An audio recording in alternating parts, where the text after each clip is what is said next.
Hey, how's it going? My name is Safe, and I just qualified for the ALBION Giants League. My team, Nerf Jungle, and I, yes, I know that is the name, entered the relegation tournament for the Ferendum division. For the past few days, I've been posting our games from the tournament. However, the last game had text on the screen because I was muted for picks and bans, and I forgot to take it off. And I didn't really want to post a VOD with text on the screen. So I thought I would do something different out of my comfort zone and walk you guys through everything that happened, all the key moments of the game, from picks and bans to game plans and to team fights. This is how I qualified for AGL. Going into this game, we had an idea of the gods we didn't want to see or play against. By the time we were playing this, we were 2-0 in our possible 3 games that we had to play. So we kind of wanted to play a little bit aggressive, given the fact that the team that we were playing against were 0-2. So the way that it worked was we were in a group stage where there were 4 teams and everybody had to play each other. So we had to play the other 3 teams. We were 2-0 at this point. The team that we were playing against were 0-2. So we thought, okay, if we play really aggressive, we've already beaten the 2 people that beat these guys. We can just take over the game from the early game. By being aggressive, we wanted to take a few of the OP gods that we potentially didn't want to play off of the table immediately in favor for us to get more aggressive picks that we think we can run the game through. Initially, we thought we should ban Hercules, Honor, and Geb, hoping that the enemy team would leave open a selection of Thor or Merlin. They had first pick, so whichever one of those they did not pick, we were going to take, plus another top priority pick. We thought that getting rid of 2 of the best ADCs in the game would open up for an easy early game for our duo lane and for me, myself, as the jungler to kind of take over and establish ourselves for early Gold Furies, where we would take over the game from there. The other team, however, had different plans. They didn't really let us do that, as they opened the game by banning away Thor, Odin, and Merlin. 2 gods that we were telling ourselves we were going to be okay if they were available. This was fine with us, as I hadn't been picking Thor at all this tournament. I didn't play him a single time. We were risking them picking Merlin, so we kind of didn't get punished by being aggressive with our bans. Since the enemy team had the first pick, they got to select first, and they insta-locked Ares. Now, I understand Ares can be very, very scary, but to me, this was exciting. I see Ares as somebody I can lock down and kill on cooldown if I get to pick my counter picks, so I was pretty excited to see it. Obviously, he can kind of run games if their support has a great game, but if we're focusing him out every single fight, if he gets out of position, he will just die. So in order to counter his lack of mobility, my god was selected and I was given Daji, and our support was given Bacchus for our first 2 picks of the game. For this tournament, I played Daji all 3 games. They kept giving it to me because they kept banning or picking Thor. And I think Daji is extremely broken and people don't talk about it enough, how good that god is right now. She is getting nerfed by the time this video goes out, so we'll see how good she is after that. But I was extremely happy to be on the Daji. The enemy team had the next 2 picks, and they decided to reply to our picks by selecting Chiron and Discordia. Chiron is a little bit of a problem for me until I get Magi's Cloak. I cannot 3 onto Chiron, or else he will dash and knock me away immediately. But with good callouts on ability timings and good callouts on relic timings, I think he's an easy gank anyways, and our plan of establishing dominance in the duo lane is still alive and well. As for the Discordia, I am not afraid of this pick at all, really. If I ever touch Discordia, she will instantly die, so I'm not afraid of it. Obviously, she does have a bit of mobility, but they did just nerf that mobility. I'm not really afraid. If I ever touch this Daji, she will die.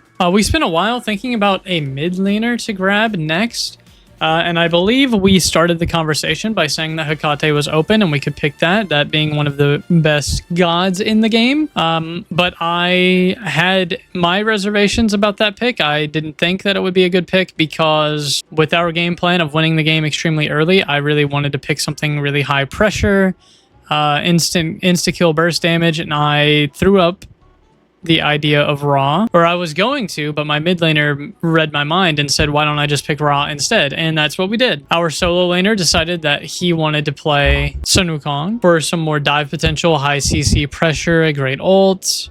I have a good fight whenever I'm fighting around Sun Wukong. With the final 2 picks for the enemy team, they decided to round out with Achilles and Pele.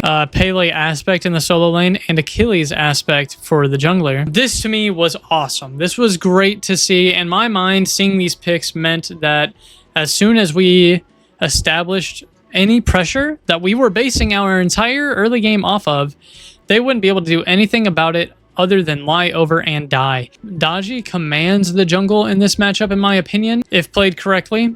And given how important this game was, I was not going to let that opportunity slip out of my hands. With our final pick, we selected Hao Yi for our ADC, who is a great pick to be able to buy himself time.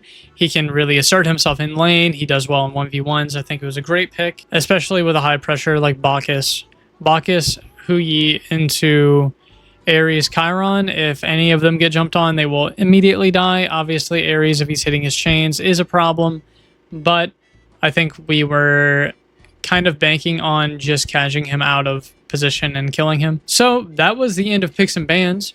We end up with a team of Ra, Daji, Hao Yi, Bacchus, Sun Wukong for us against a team of Pele, Achilles, Discordia, Chiron, Ares.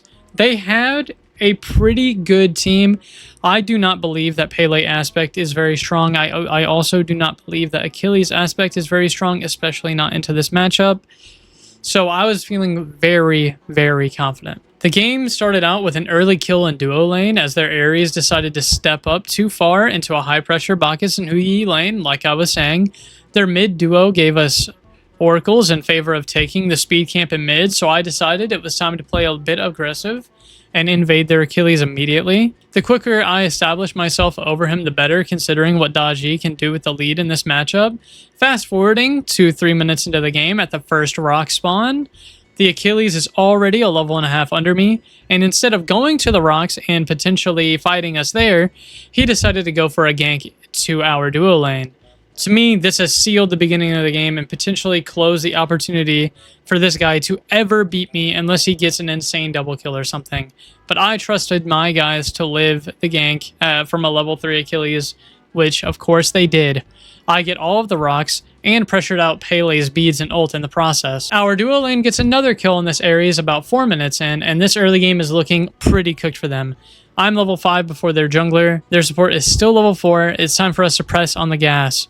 My mid and I play aggressively, taking both neutral camps in mid. Our Bacchus is the first on our team to die while I'm taking one of the mid camps. But since the Ares got the last hit instead of the Chiron, it's really not the end of the world. I decided to counter gank this by ganking and killing their Pele and solo lane.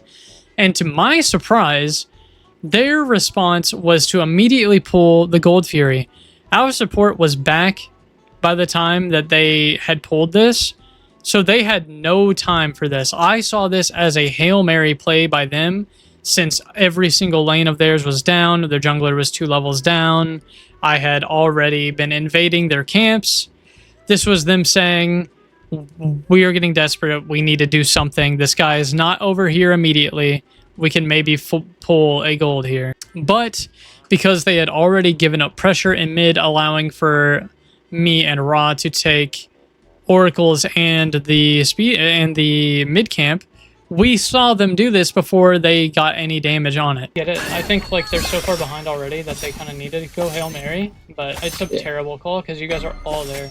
My team collapsed on them instantly. Ares was the first to fall as our Ra decided to stay back and just secure, which works as well as possible.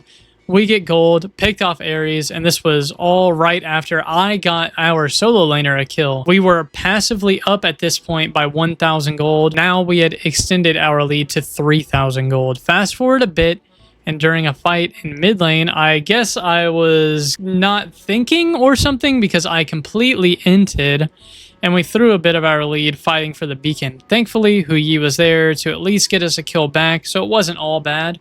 we still had a 2k gold lead and everyone was still ahead. So all we had to do was recollect ourselves and play better next fight. I spent a while farming, grabbing the rocks again before it was time for our next team fight. This time we were just picking the Ares off for playing a bit too aggressive, which became a bit of a pattern. Because we got that pick, I decided to pressure the duo lane a little bit and position ourselves for the second Gold Fury of the game. In this fight, we started by picking the Ares again and getting a few of their ults down. Our tanks were then able to just run them down once the Ares was dead, and we secured gold for free. After that, we decided to grab Pyromancer and back for our spikes.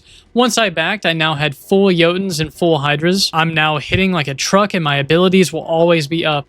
I've personally been really enjoying going the full cooldown reduction build, especially with a god like Dodgy, where my ult can win us the game by itself. If I ever get 2 of those off in a fight, in these long extended fights, we just win the game. Next fight would take place about 15 minutes into the game when the Naga spawned. I saw an out of position Achilles and jumped on him. We killed him and I got Chiron's beads with my ult. I was able to get a cleanup kill on their Discordia in tower before having to turn around and peel my Hu Yi, who was getting dove by the Pele. He would survive, and we would eventually chase her down and kill her, getting Chiron and Ares ults in the process before turning on to the Naga itself for a flawless fight. I then backed for my Barbed Carver. This item, I believe, is one of the most underrated items in the game. I love that item a lot. It was time to fight immediately after that back for the third Gold Fury of the game. At 17 minutes, my job here was to poke and zone with the front line. I ended up ulting the Ares, who was out of position again,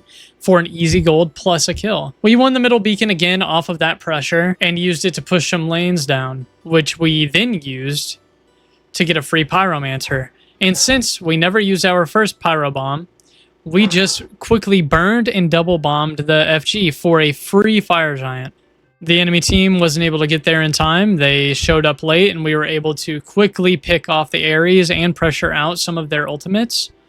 Noticing that their Chiron decided to split push for the tier 2 tower in right lane, we decided we would group together and take their tier 2 towers in middle and right lane ourselves. After we got their second tower, the enemy team decided to pressure us in our jungle, which led to easy picks on their Pele and their Ares, who I've been consistently ulting all game. I feel so bad for this guy.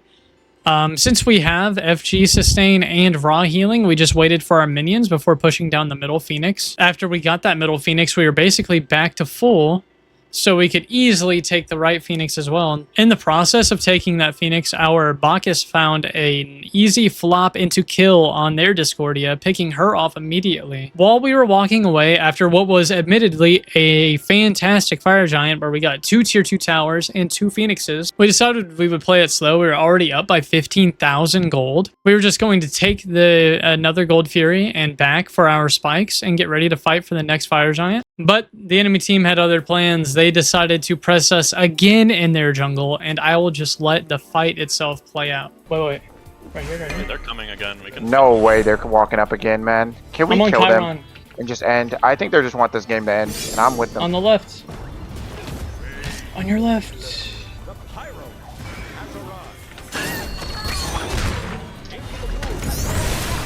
I got them both. Okay. And it's end the game, man. They want out.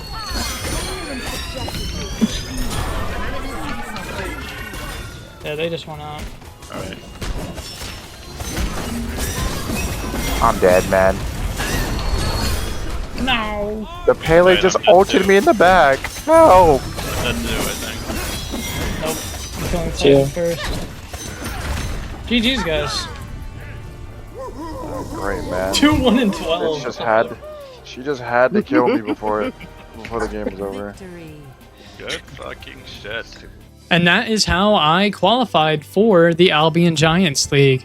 I am so proud of my teammates. I've only been a part of this team for a couple weeks. I got picked up pretty late into the process, and we've only scrimmed together a few times, but in every game, everybody played very well, and we were playing well off of each other. It was an extremely fun experience. I've grown very close with my teammates, and I've really enjoyed playing with them. I had very good performances myself, even if my kills weren't overly insane. I did finish with top damage in 2 of our 3 games. And, you know, I should have had top damage in this game, but Huyi, I mean, he played too well. He had like 600 more damage than me. I will be posting our games that we play in the regular season for the AGL as we play them. Thank you guys so much for watching. Thank you guys so much for watching all of the videos that I've been making recently. You have been doing a lot for me mentally. I've been going through some really tough times recently in my personal life. It has not been an easy couple of months, but all of the support and all the videos has meant a lot, and you guys are really just supporting a journey that I've been wanting to go on for a very long time, and I'm very excited to be here. I'm very new to this area of Smite. Obviously, I've been playing for a very long time. I have never really competed in games that meant this much, and I've never really been a big, you know, ranked grinder. Obviously, I've been doing the climb to deity streams, and those have been going really great, and I wanted to say thanks for that too. Thanks to my teammates for giving me a shot. I never thought that when I got that Discord message asking me if I wanted to play jungle for them, that I would meet such cool people and have such a great experience climbing and getting better. I hope that you guys continue to enjoy the journey that I'm going on, and I really appreciate everything that I've been given in this community. Thank you guys so much for watching. Have a fantastic day. Keep playing Smite. My name has been safe, and I'll catch you guys later. Adios.